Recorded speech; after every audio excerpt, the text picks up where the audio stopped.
अखंडमंडलाकारं व्याप्तं येन चराचरं तत्पदं दर्शितं येन तस्मै श्री गुरुवे नमः।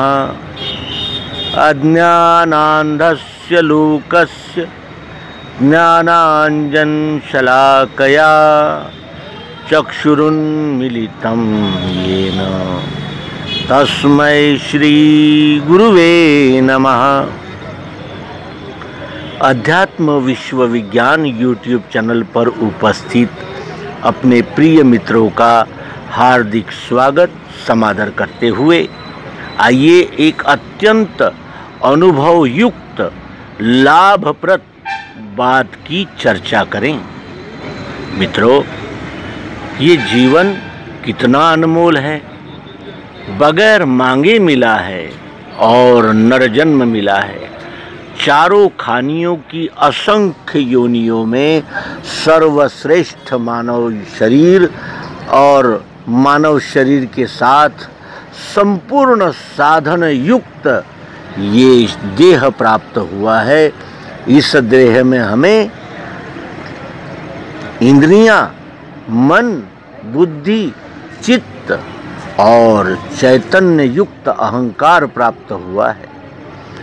इसी योनि में हमें मैं हूँ और मैं मनुष्य हूँ, साथ ही मैं बुद्धि युक्त हूँ, इस प्रकार का बोध प्राप्त हुआ है। ये परमात्मा की सर्वोच्च कृपा प्राप्त है और ये कृपा तो करोड़ों लोगों को प्राप्त है।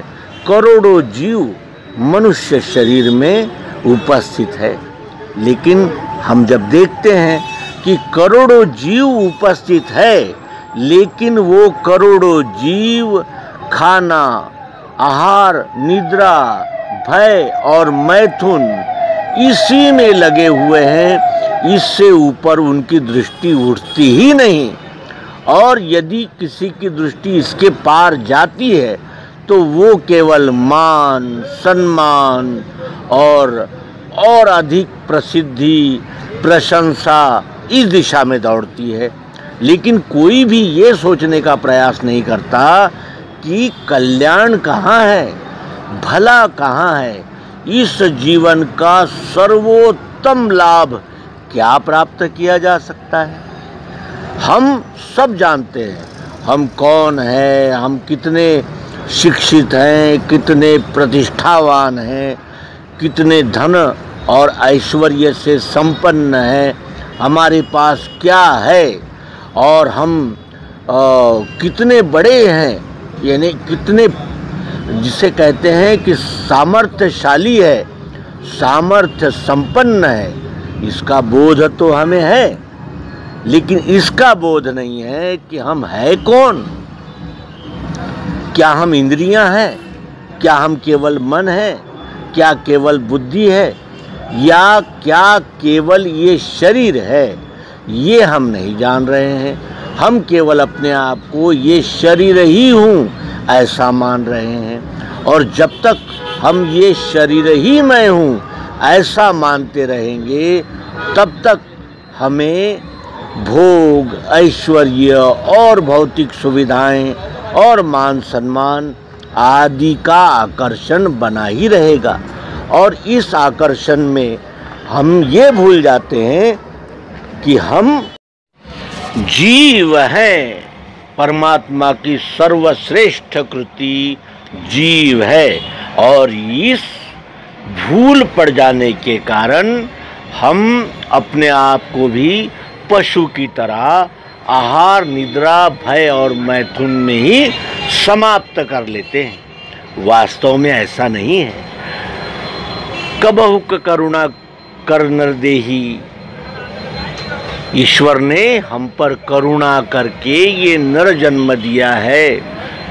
चार खानियों की 84 लाख योनियों में सर्वश्रेष्ठ मनुष्य शरीर देकर उसने हमें उपकृत किया है और ये उपहार दिया है। ये एक मौका भी है, ये मौका है अपने आप को जानने का, अपने आप को पहचानने का, अपने आप को सिद्ध करने का। और किस दिशा में? क्या मैं सबसे बड़ा यानी सामर्थ्यशाली हूँ या सबसे बड़ा भोग संपन्न हूँ? अपनी उपस्थिति को मैं किस रूप में सिद्ध करूं? क्या इंद्रियां प्राप्त करने वाला एक जीव हूं तो मैं भोग संपन्न हूं, या मैं मन को प्राप्त करने वाला मनुष्य हूं तो मन के कल्पना तरंग, मनोकामनाएं, इनका दास बन जाऊं, या मैं बुद्धि युक्त हूं तो और अधिक से अधिक लोगों को ठगूं और अधिक से अधिक साधन संपन्न हो जाऊं?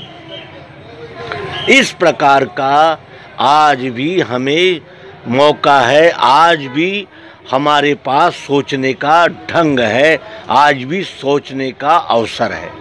लेकिन यदि हम दूसरे ढंग से सोचें तो क्या हमें पता है कि मैं केवल शरीर नहीं हूँ, केवल इंद्रियां नहीं हूँ, मन नहीं हूँ, बुद्धि नहीं हूँ, मैं एक जीव हूँ और सर्वश्रेष्ठ, इस सृष्टि का सर्वश्रेष्ठ जीव मनुष्य हूँ। और मनुष्य शरीर को प्राप्त करने पर मेरा सबसे बड़ा उद्देश्य तो यही होना चाहिए कि क्या मैं केवल इंद्रियां हूँ, मन हूँ, बुद्धि हूँ, अहंकार हूँ, या इन सब का समुच्चय एक उत्क्रांत ईश्वर की सर्वश्रेष्ठ रचना मानव हूँ। और मानव यदि हूँ तो मेरा सर्वश्रेष्ठ और प्रथम कर्तव्य क्या बनता है?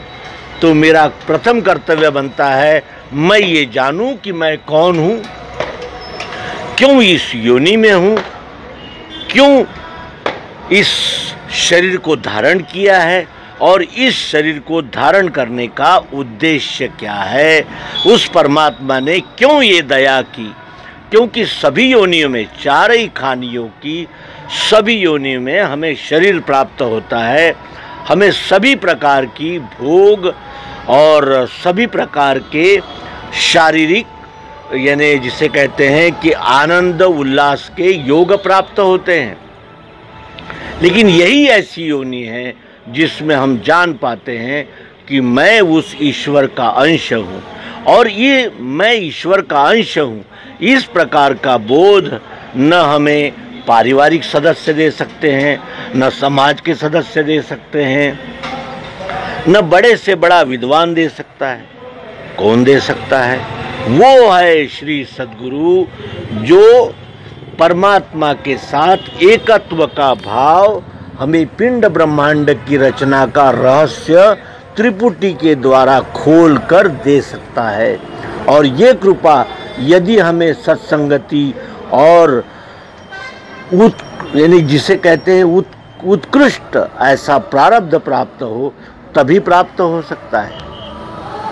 सत्संगति, सत्साहित्य, सत्विचार और श्रीमद् भगवद गीता जैसा अद्भुत अलौकिक ऐसा साहित्य जब हमें प्राप्त होता है तभी हमें ये जागृति आती है। अब इसके लिए एक उदाहरण देकर हम अपनी बात को समाप्त करेंगे। एक बाइसिकल होती है और एक होती है जिसे कहते हैं हम कि मोटर व्हीकल, या जिसे ये कहेंगे कि मोटर बाइक। अब बाइक तो है लेकिन उसमें एक छोटा सा पार्ट लगा है जिसे हम प्लग कहते हैं। प्लग यदि निकाल दिया जाए उस गाड़ी से तो वो गाड़ी तो है लेकिन वो स्टार्ट नहीं हो सकती, वो चल नहीं सकती। तो उस प्लग को क्लिक करना होता है क्योंकि वो प्लग शक्ति है। उस प्लग को क्लिक कर किए सिवाय ये गाड़ी स्टार्ट नहीं होती। उस प्लग को स्टार्ट करने के लिए ही ये श्री गुरु का आविर्भाव होता है, जो क्लिक करके इस प्लग को चार्ज करता है, उसे ही सद्गुरु कहते हैं। अब इस सद्गुरु के विषय में एक छोटा सा उदाहरण हम देखेंगे कि श्री हनुमान में सभी कुछ शक्तियां थी, लेकिन जब तक जाम्बुवंत ने उसे निर्देशित नहीं किया कि तुम में इतनी अद्भुत शक्तियां हैं कि तुम इस सागर को पार कर सकते हो, तुम इतने बड़े धावक हो कि पानी पर पैर टिकता न टिकता उतने समय में तुम आगे बढ़ जाते हो, इस प्रकार के तुम सर्वश्रेष्ठ धावक हो और तुम इस प्रकार अपनी जो प्रतिभा है उसको प्रस्तुत करते हुए इस सागर को पार करके लंका में प्रवेश कर सकते हो।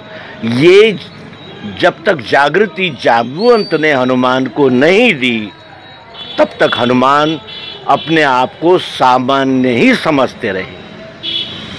लेकिन जब जाम्बुवंत ने उसे ये बोध दिया तो हनुमान को अपनी आंतरिक शक्ति का बोध हुआ और वो अपनी पूरी शक्ति के साथ इस युद्ध में उपस्थित हो गया। इसी प्रकार का हमारे जीवन में भी होता है।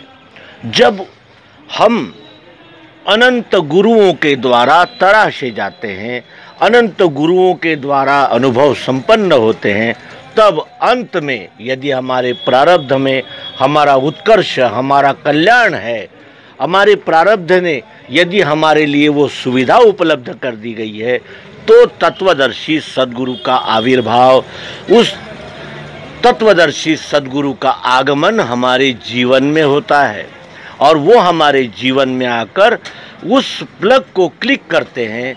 वो प्लग है ये नरजन्म और क्लिक है वो अध्यात्म विज्ञान का बोध, और ये प्लग क्लिक होते ही फिर संपूर्ण दृश्य जो है वो बदल जाता है। अब तक हम खंड खंड टुकड़ों टुकड़ों में जिसे देख रहे थे वो एक संग विश्व दिखता है और एक संग विश्व ही विश्वरूप परमात्मा है। इसका बोध हमें सद्गुरु देते हैं और इसीलिए सद्गुरु की अतीव महिमा है। सद्गुरु के उपकार का हम वर्णन नहीं कर सकते, क्योंकि सद्गुरु यदि नहीं आते तो हम अपने आप को हाड़ मास का एक शरीर ही मानते रहते और आहार निद्रा भय मैथुन में ही इसे गंवा देते और इसका संपूर्ण लाभ लेने से वंचित रह जाते हैं। तो मित्रों, इसलिए अखंड मंडलाकारं व्याप्तं येन चराचरं तत्पदं दर्शितं येन तस्मै श्री गुरुवे नमः। गुरुवे नमः। सद्गुरुवे नमः।